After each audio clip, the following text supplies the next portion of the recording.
Cowboy was given a Chinese girl as a cruel joke, but her first words made him freeze.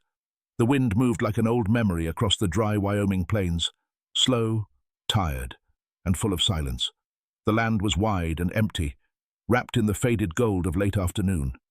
A single cabin stood crooked at the edge of nowhere, slouched against time and winters too harsh to name.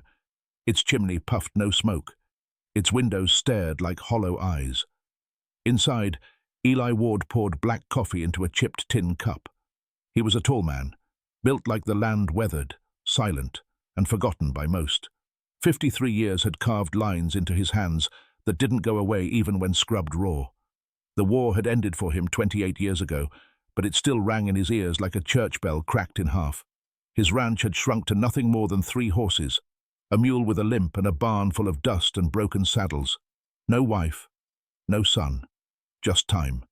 Then came the knock. Not on the door, but from the back of an old truck. It had rolled in 20 minutes ago, dropped something in the dirt like a bad secret, and drove off without a word. No note, no name, just a driver with a grin that didn't reach his eyes. Eli hadn't asked questions. That was the way of men who'd seen too much. Now he stood in front of the thing left behind. She couldn't have been more than 14. Barefoot, thin as a willow branch, with long black hair tangled like fishing line. Her skin was bruised, her lips cracked. A thin coat hung off her shoulders like it belonged to someone twice her size. Duct tape had sealed her mouth. Her hands were tied. Eyes, wide, glassy, unblinking, locked with his, not pleading, not afraid, just watching. Eli didn't move for a long time. The world went still. Even the wind seemed to pause. The girl was Chinese, he could tell, not from her face, but the weight of something foreign in her, like she'd been carried too far, too fast, across borders and cruelty. It hit him then. This wasn't a prank. It wasn't even a warning. It was a message. One of those men from town, the ones who still laughed about yellow brides and mail-order girls, had done this. Left her here like a joke, like a gift, like trash. Eli didn't laugh. He crouched down slowly. His knees creaked, and she flinched, only once. But when he reached to untape her mouth, her first whispered words hit him harder than any bullet he'd ever taken. "You were in Unit 9, Fallujah." He froze, completely, because no one was ever supposed to know that. Eli stepped back like he'd been slapped. The girl's voice was quiet, cracked like frost on a window, but the words cut clean. Unit 9, Fallujah. He hadn't heard those syllables in over 2 decades. Not out loud. Not from anyone still breathing. She sat motionless, like she hadn't just dropped a stone into the deepest part of him. Her wrists, still bound, rested in her lap with an eerie stillness. She didn't blink much, didn't cry, just looked at him like she already knew who he was, or had once been. He turned away, lit a cigarette with hands that remembered fire. Inside the cabin, the old radio played static. Outside, the horizon burned orange. How did she know? He poured water into a bowl and brought it back along with a knife. She didn't flinch when he cut the rope from her wrists, didn't scream when the duct tape came off, just rubbed her mouth and waited. Eli tried to speak. Nothing came. Instead, he looked at her face. Closer now. Dirt smeared across one cheek, dried blood at the edge of her ear. Her eyes, not just watching, but searching, not afraid of him, afraid for him. And suddenly, a flash, a different pair of eyes, brown, wide, too young, a boy, tied to a pole in a dim Iraqi alleyway. Eli had found him during a sweep. His commander had said, "Leave it. Not our problem." But he hadn't. He'd cut the ropes, carried the boy out under gunfire, lost a man doing it, and 2 weeks later the same boy was found beheaded outside the gates. Eli blinked hard. The wind whispered under the door. Back in the present, the girl spoke again. Broken English. 3 words. "I know you." Eli stood still. A storm had started in his chest, quiet and violent. He wanted to ask how, why, who sent her. But the answers didn't matter right now. What mattered was the bruises on her arms, the way she sat like she expected to be punished, the silence that clung to her like a second skin. He poured the water over a rag, handed it to her. She wiped her face slowly. Her fingers shook. "You hungry?" he asked finally. She nodded. Small, almost imperceptible.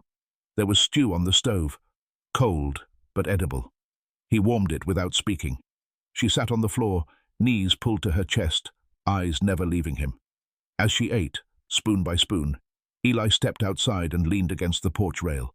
He could leave her, drive her to the sheriff, let the system sort it out. She wasn't his burden, but the system had no soul. He knew that, better than most. And the men who dropped her off, they weren't done. They'd want their joke back, or worse, they'd want to erase it. She was safer here, with him, for now. He exhaled through his nose, crushed the cigarette beneath his boot, and when he walked back in, her bowl was empty. She looked up, waiting, like she'd seen this moment play out before. "You stay tonight," he said. "Tomorrow, we figure out the rest." And for the first time, the girl nodded, like she believed him. The next morning broke dull and grey, a heavy sky, no birdsong, just the low hum of winter still clinging to the bones of the land. Eli watched her from the porch. She sat on the steps, bundled in an old wool blanket, clutching a tin mug like it might vanish. Her face was cleaner now, her silence sharper. "Name?" he asked gently. She looked at him, then away. "May." That was all she said, but it was enough. Eli drove into town that afternoon. Needed supplies, information, maybe answers.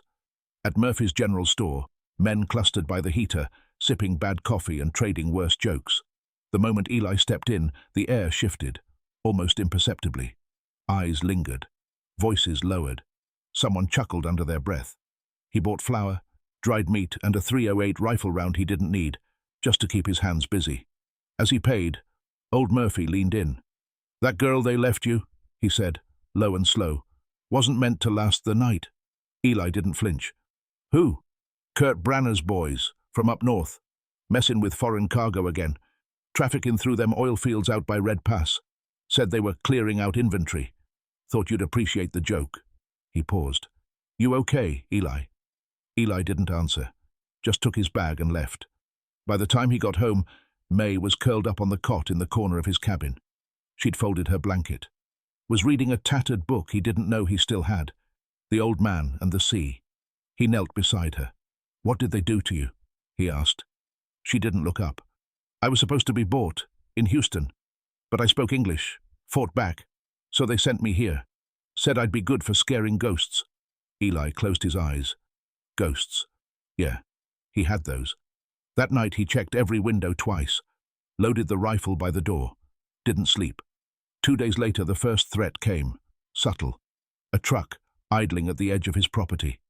No one got out, just a silhouette behind the wheel, waiting, watching. Then it drove off. The next day, tire tracks deeper in, a cigarette butt by the barn. May noticed it too. She started sleeping with her shoes on, ate less, spoke less. On the fourth night, she asked quietly, "You going to send me away?" "No. They'll come. I know." She looked at him then, really looked. "They kill people." "So do I," he said. The words were simple, flat, but May's breath caught. He meant it. Not like a threat, but a truth, a confession. Eli had done things, in war, in places without names, and though he'd buried that part of himself, it clawed at the coffin walls now, because for the first time in years, someone needed him. Not for muscle, not for work, but for safety, and that meant blood. The next morning, he found a dead rabbit nailed to his barn door, a warning.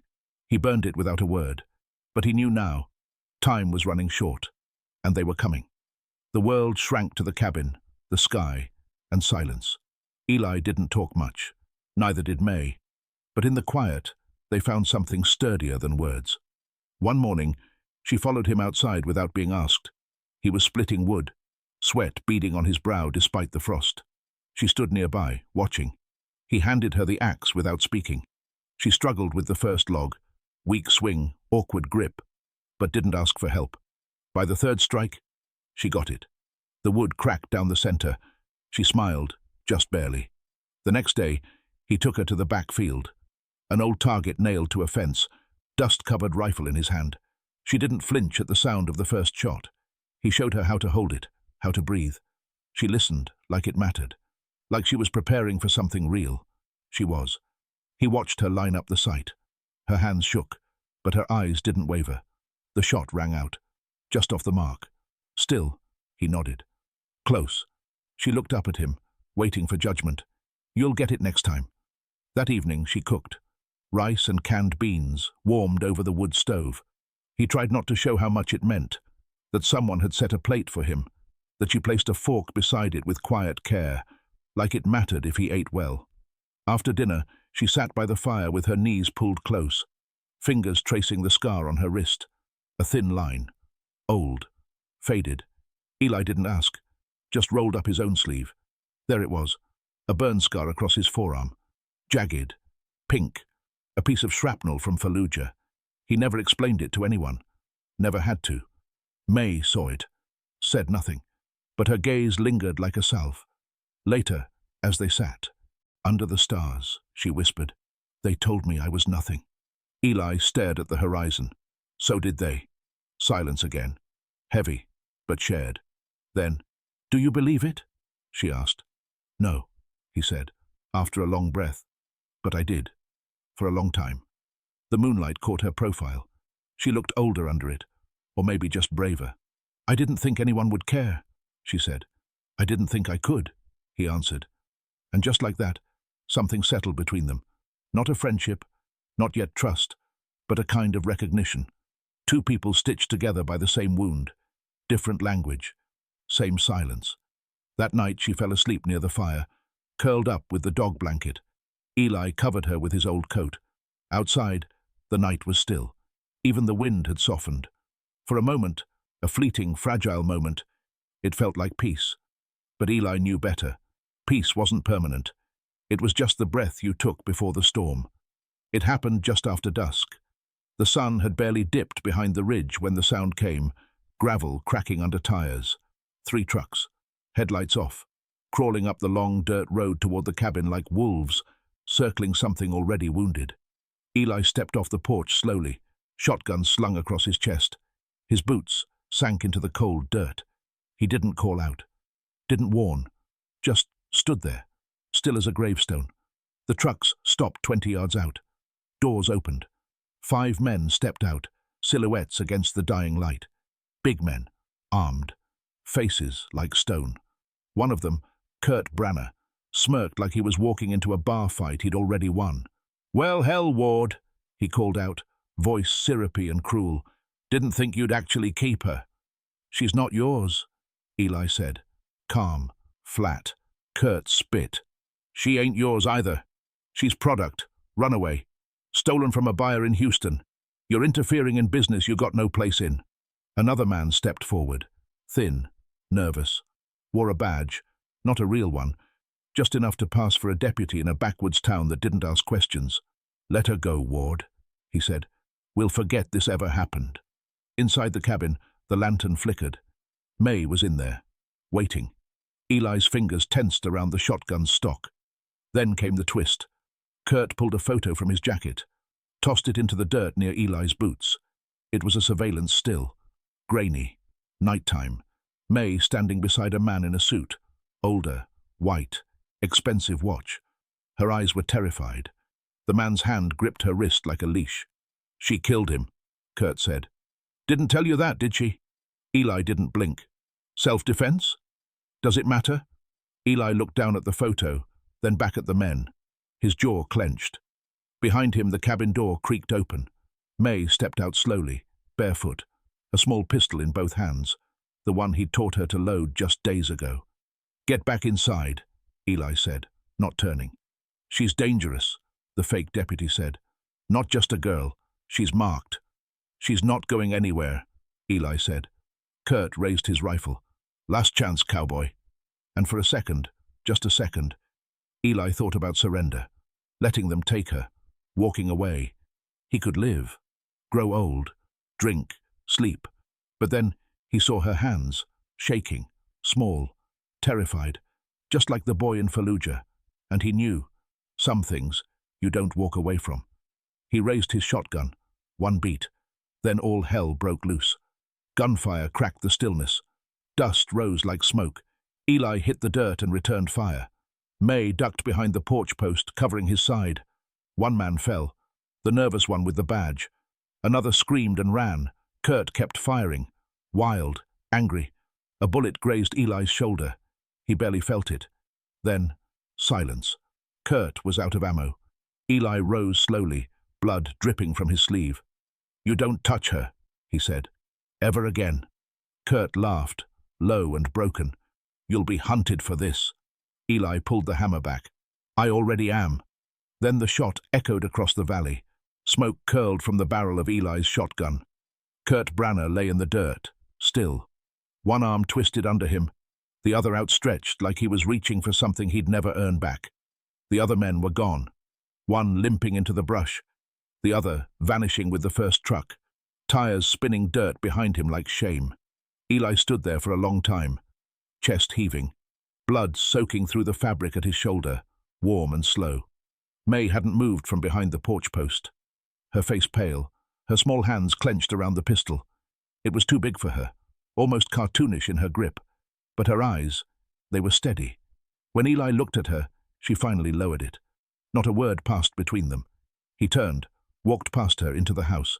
She followed, shut the door gently behind her like she didn't want to disturb something sacred.